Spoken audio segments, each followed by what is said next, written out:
Hi my loves, welcome back to my YouTube channel. My name is Ginika Temple, and if you're new to my channel, welcome. If you're returning, thank you for being back. So today I'm going to be talking to you guys about the top 12 mistakes I've made in my journey as a makeup artist. These are mistakes I made in the past, and it took me a long time to learn my lessons, rather, but then I it took me a long time to learn my lessons, but then right now I'm so happy with the things I've learned and how I'm able to make better decisions today. Then I thought to myself, if someone had told me most of these things back then, I wouldn't have made these mistakes. And that was what prompted me to make this video, because I know that I get to meet people every now and then, trainees and all of that. And some of these questions keep arising, and I feel the need to talk about them. While some of them you may be already familiar with them, trust me, a lot of people are not. So this is my top 12 mistakes that I made in the past as a professional makeup artist, and I do not want any of you watching this video to make the same mistakes. And this is going to be slightly long. This is going to be a video that you want to watch till the end. And if you make it to the end of this video, at the end of this video, please leave me a comment and let me know you made it to the end of this video and your biggest takeaway from this video. The first mistake I made as a professional makeup artist was solely relying on one social media platform. While I'll tell you, I'm someone that I do not want to learn from other people's mistakes before I do the right thing, because I feel like the mistakes are there. In life, there are people who will fall victim. I mean, we've all fallen victim for one thing or the other at different points of our lives. And the truth about it is that some of these mistakes or that other people make or that we make is for other people to learn from us, or for us to learn from other people's mistakes. And one of the things that I was doing till a very long time ago, like till a short while ago, was depending solely on Instagram. Now, I'll be honest with you guys, a lot of us get too comfortable, and I can't begin to tell. Why do you think? And I feel like it took me a long time to realize this. I just got comfortable, and that is pretty much how it is with like every other makeup artist out there. A lot of people just get comfortable, and you just don't want the process and the drama involved in starting a new platform. Trust me when I tell you, no matter what you do, go to bed with the knowledge of the fact that you are a tenant on Instagram. And the day the landlord decides to wake up and tell you that we don't want you anymore, that is the end of it for you. So as much as possible, I feel like this I didn't want to, wait for something bad to happen to me. I know some of my colleagues who, sadly lost their, social media platform. And I know so many people who lost their social media platform and had to start from the scratch. And then sometimes the fear of starting from the scratch for me is even what is the word now? The fear of starting from the scratch is even easier to start another social media platform and just have it running. And trust me, a lot of people feel like, oh, it's going to be a lot of work. That was what I was feeling. But then eventually I got to understand that there is really nothing there. You just make one post, whatever post you would have posted on Instagram, spread it around across your other social media platforms.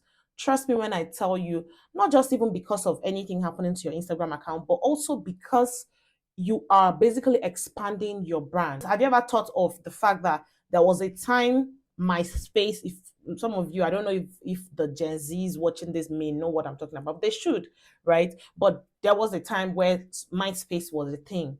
And MySpace over time became something that when you talk about MySpace, some people don't even know what MySpace is.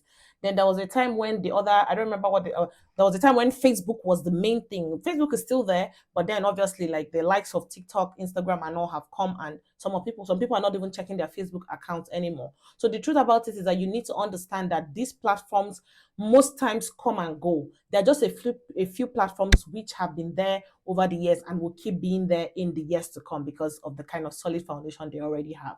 But then I'll be honest with you guys, if you are trusting solely on one platform, worse when it's something you could wake up and you would not have access to, you are making a big mistake. That takes me to number two. So I'm going to be interchanging the word mistakes with lessons, right? I just hope you guys get what I'm saying, right? So number two lesson I learned as a professional makeup artist throughout these years was that you shouldn't spend too much money on products. I was always buying and buying and buying and buying and buying. And it's a thing, it's normal, especially with the line of work that we have, right? It's normal that you want to try out every single product that you come across. When there's a hype, it feels like, there's just something about hype. Once they start hyping a product, it begins to feel like the one you're using is the reason you're not getting that outcome. Trust me when I tell you, there will always be hype.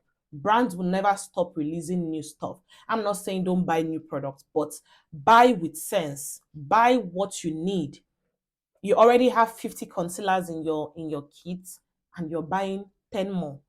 What are you doing with all of them? Sometimes you realize that you have some products that you haven't even used for like 6 months, right? And you find out that most makeup artists are just making money, spending money, making money, spending money. And that is the reason why, at the end of the day, most makeup artists may end up retired broke, which is the sad bit. But we're all here to learn, right? So, yeah, whenever you learn something, it's up to you now to start, putting that thing you've learned into practice so that you do not make mistake that some other people have made, before you. That is the reason why God allows us access to these information. So if you learn these things and or you hear these things and you still go and make the same mistake or you keep making the mistake, then nobody can help you. And then even if you feel like okay, you keep buying because you want to be, up to date with the current product, that is amazing. But there are so many platforms where you can go trade the old ones if they're still, good and not expired for some money instead of just keeping them in your box until they eventually expire. So I feel like this is one of the things that I did, and I don't want some of the viewers to keep doing. So that is why I'm openly sharing the mistakes I made. I remember when I'll open my makeup drawers and I'll just have stacks and stacks of makeup, eyeshadows upon eyeshadows. And you realize at the end of the day, you always end up using one or two eyeshadows. So at the end of the day, most of them are just lying there, not ever being used. So trust me, you can use your money for a lot better things that would help you in the future. Remember, you cannot be a makeup artist forever. There'll be a point in your life when standing for hours will not be as cool as it is right now. So you need to be thinking far. You need to be thinking far in the future. Number three mistake I made in the last, like when I started my career, was not having other streams of income. I need to loud this. Hey, God of mercy. If you are a makeup artist and you are in 2023 depending solely on your income from makeup, I personally am not a fan of 9 to 5. That's me. It's okay for those who it works for. So I'm not going to tell you, oh, go and get a job. I can't tell you something that, that I don't know much about, right? So yeah, if you have decided that you want to do business and you want to run your business and that is the route you want to take, I will be honest with you. I didn't know this. Nobody advised me. I had to learn a lot of things on the job. Be intentional about not depending solely on your makeup business for your income. I always ask people, God forbid, if something happens to you, you're not feeling well, it means that your income is totally tied to that particular those particular number of hours you're able to stand and do someone's makeup. Don't do that to yourself. Don't do that. I need to come back with this topic and because it's really broad. And if you want to hear me talk about this more or something about this, to give more insight on this, let me know in the comments so I can know that a lot of people are looking out for this. But then I can't emphasize it enough. Do not depend solely on your makeup business as your only source of income. If you're doing that in 2023, you're making a big mistake. You're making a big mistake for so many reasons. Number one, you do not want to tie your income to something that requires you to be physically present always. Yes, it's good to have that as your main source of income, but have something else on the side that even if you're not physically able to go to a client or have your classes and all of that, you're still able to make a lot of money or some money that will sustain you on the side. Number two is because you can't do makeup for too long. Makeup is something that you can't even do it up to government job. Like government job would allow you, maybe in Canada is 70 years, in Nigeria is 65 or 60 years, right? You can't even do makeup up to 60. Like I'm 30 something and my back. Then I remember when I used to do, I will be saying 15 people, after 15 people. That's not the reality. You keep getting older and your body cannot take, especially for people who eventually have kids and all that. Like your body is being stressed out on so many levels. So you need to ensure that you are not dependent solely on makeup as your only source of income. That is a very wrong way to go about your business. Number four is this one. I have to say ahead of time. See, you guys are not letting me do my eyebrows. Okay, it's my fault, not you guys. Trust me. So number four is that when I started my career, this is number 4 point. Depending on specific vendors for collaboration, or rather, collaborating with specific vendors. Now, this is not to call anyone out or anything like that, right? I'm just saying that I used to totally depend on when I have to, get fabrics from Ashoke vendors. Those who are my viewers and you don't know what Ashoke is, Ashoke is like the typical Nigerian kind of attire that brides wear for Yoruba weddings, right? So I used to depend on, vendors who would give me the accessories, the outfit, the this, the that, maybe hairstylist and all that. And I basically tied on, and photographers, and I basically tied my creativity to an extent to the days that I'm able to get vendors to collaborate with. This was a big mistake because the truth about it is that you would not understand that this slows you down totally. It slows you down to a point you cannot even imagine, right? And then it was worse because sometimes after all the collaboration, then I don't know about now because at some point I stopped years ago. But then there will be times when you collaborate with some photographers. Maybe they didn't really like the outcome, in their own photography way. And then, they may not ever release the video. So you, or the pictures rather. Then you realize that you've wasted time, you've wasted energy, you've wasted money.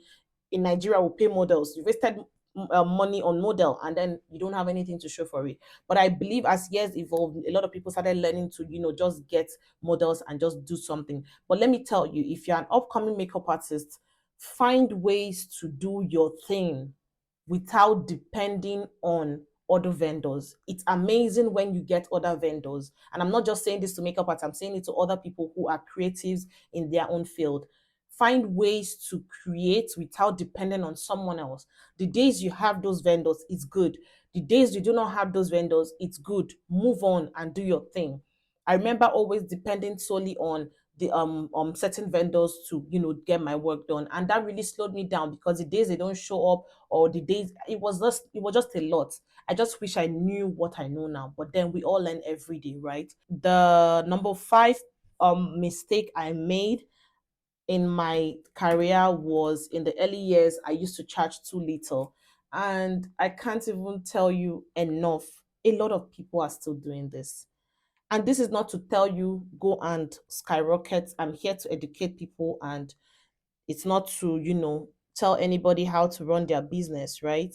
The truth about it is that you need to understand that this business is for many people, for most people, this is your own source of income.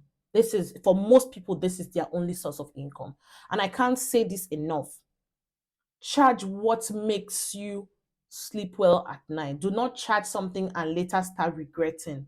It's okay if some people feel like your price is high, they'll go to the next person. That is the reality of life. That is the reality of every single thing in life. The same way you go to some boutiques and then they'll tell you the clothes is worth hundreds of thousands. And some people will be like, why would I pay 100,000 for a dress that I'll just wear once and I may never wear again? Someone else will be like, oh yeah, it's a special occasion, I do not mind. The same with hairstyling, the same with fixing your nails. There are so many things that virtually every business has the people who charge a specific amount and people who charge a specific amount. So it's important to factor in. I've talked about this before, and like I said, if anything you guys want me to or talk more on, please let me know in the comment. Let me know the things that you guys want me to emphasize more or give more insight on. So if you are charging a specific amount, make sure that that amount is enough to cover your bills, enough for you to pay yourself. A lot of makeup artists do not pay themselves. A lot of makeup artists do not have any system in terms of managing their finances. They just basically collect from Mrs. A and then go straight to go and buy this, buy that, buy this light, buy that light, buy this, buy that. You do not have any investments. You do not have any income. I'm not saying charge one person and then go from there to now make all the money. No. Be reasonable in your charging. If you're taking an Uber, you do not have a car, factor in how much you're charging for or how much you'll be charged for your ride. Factor in what you know you would pay yourself and this would be good enough for this particular job. Factor in what you know you would use at the end of the day to contribute to the amount you want to use to buy products. Factor in every single thing, what it takes to run your business. The if Are you in a place that do not have enough power supply and you have to depend on generators and all of that? Factor in every single thing and then meet and then find a middle, like find a place where you're at peace with what you charge. One of the things I notice people do is people charge based on what other people are charging. So it means that everything that you're working for is for someone else to determine how you should run your business. That doesn't even make any sense. And I'm not saying, oh, like so because I used to do that too. I will find out, oh, what are other people charging, and then I'll find where to put myself there. Trust me, that is why I'm making this video to let you guys know the mistakes I made so that you do not repeat the mistakes I made in the past. That is the truth. That is the reason I'm making this video. Charge what makes you sleep well at night. Do not charge based on what other people are charging. Find your own, price points and be sure that it's what works for you and your specific business. Now, number six thing is taking bookings via phone call. Whew. I do not want to assume that people should know. That is the reason I'm making this video.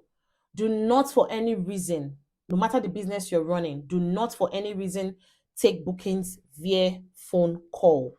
Do not take bookings via phone call for so many reasons, right? If you take bookings via phone call, there is every high tendency that you will, there is every tendency that something could happen and you may not be able to trace back who you spoke to or what exactly the details of the conversation were. Also, you're not setting your business for success in the future, right? There are so many things you may need to refer back to someone's conversation for. There are times you take bookings 6 months out, 3 months out, 2 months out, and then you are struggling to remember what you discussed with each client. Even when you do all those taking quick notes and all that, it's not enough. There is no evidence. A client can say, oh no, I told you I'll be there for 10:30 and you told me no, I should come at 11. So I'm here at 11 and you're saying I'm late. You do not want all that. Have everything in writing. Obviously, the only way you can have it in writing if you want to do chats or you can do email. And even if for any reason you want to stick with phone call, always refer back to your email or to your text messages or to your chat and say, oh, hi, just to follow up, this is exactly what we discussed. Please confirm. This is extremely important. No matter how important that booking is, make sure that it is recorded via a conversation so that for any reason something happens and you need to refer back, you have something to refer back to. Number 7 mistake I made in the beginning of my career was trying to copy other makeup artists. Now, the copying I'm referring to here was in terms of the way they post their content, in terms of the way they film their content. And the truth about it is that it didn't work for me. Sadly, it took me so long to realize that. But that is the reason why I'm sharing it with you guys, so you do not make the same mistake I made. Find your style. This is so important. I'm begging you, find your style. If you are somebody that wants to be educating people, educate them and don't say, oh, because other people who are getting a lot of views are not doing it, let me not do it. See, you're just stressing yourself and it will not work for you. What has worked for other people may not work for you. If you like to post bold brows or colors on the eyes, if that is what works for your business, guess what? The people who like those style of makeup will come to you.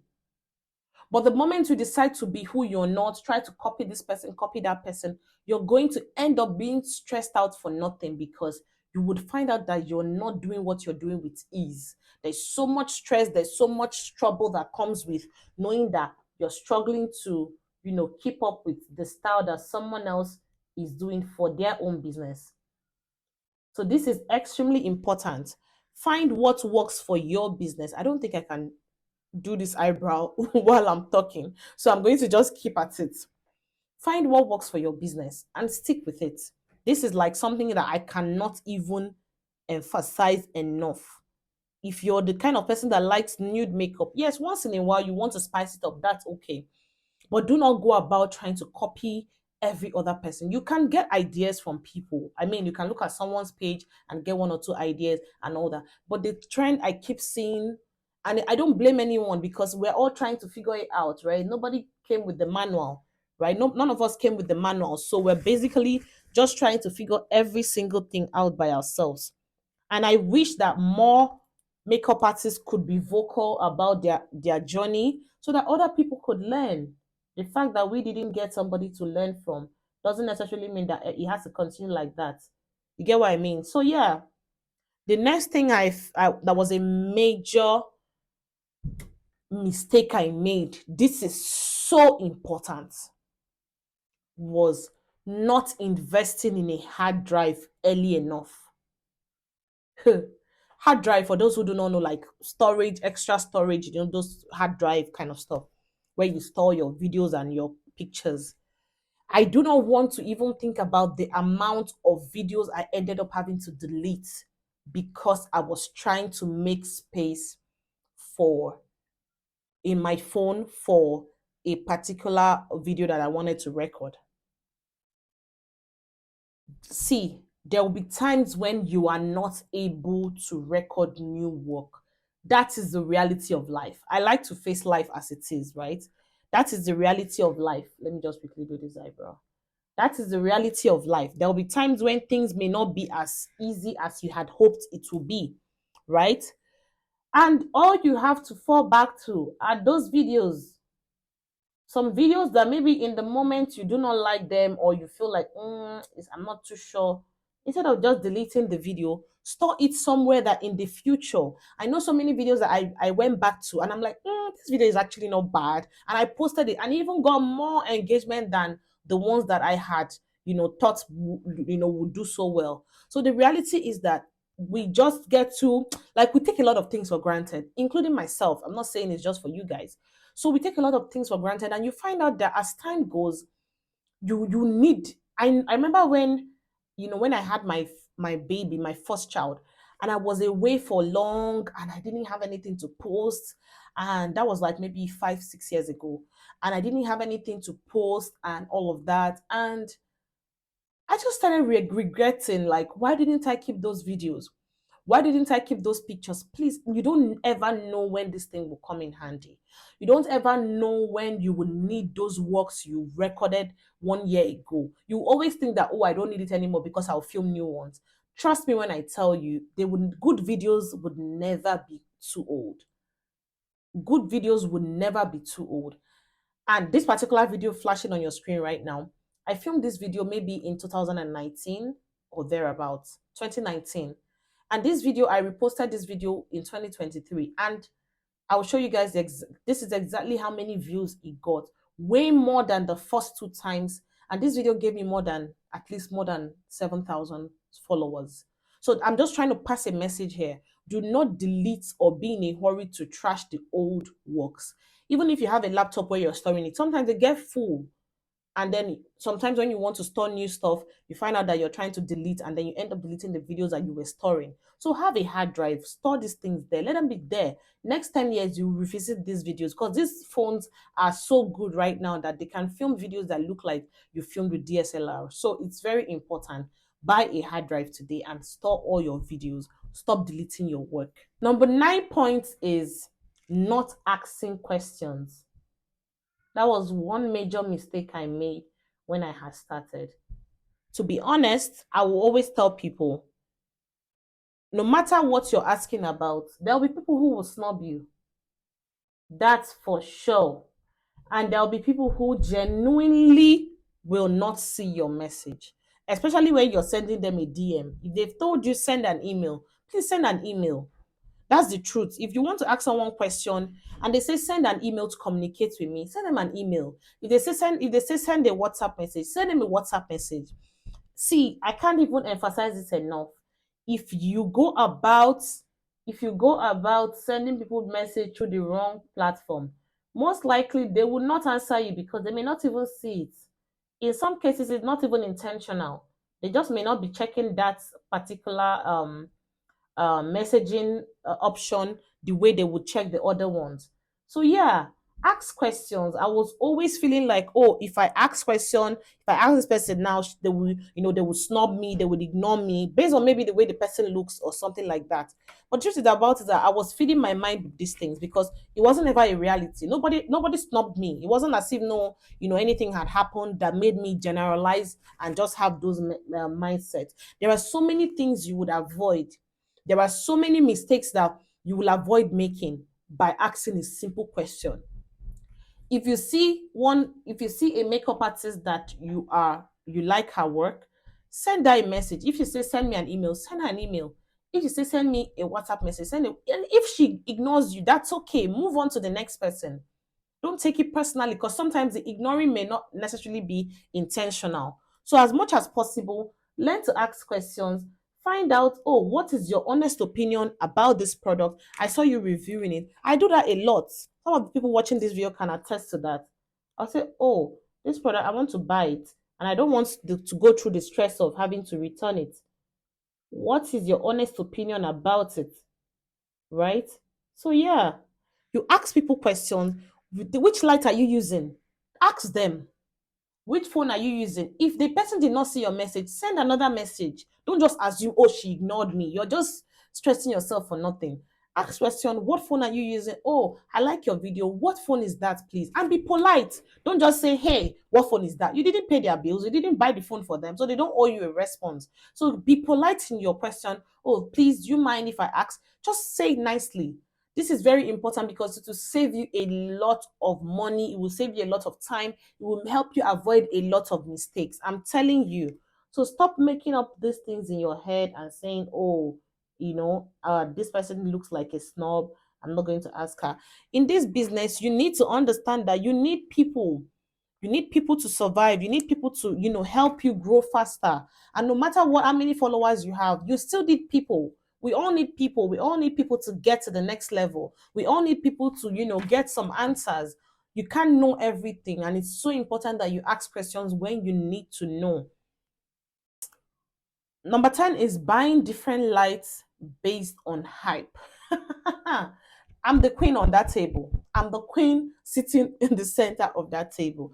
Up until 2022, I was still buying lights. I was still buying a lot of lights. I was still buying, oh, I see this light, everybody's using this. I'll go and ask, oh, I'll buy.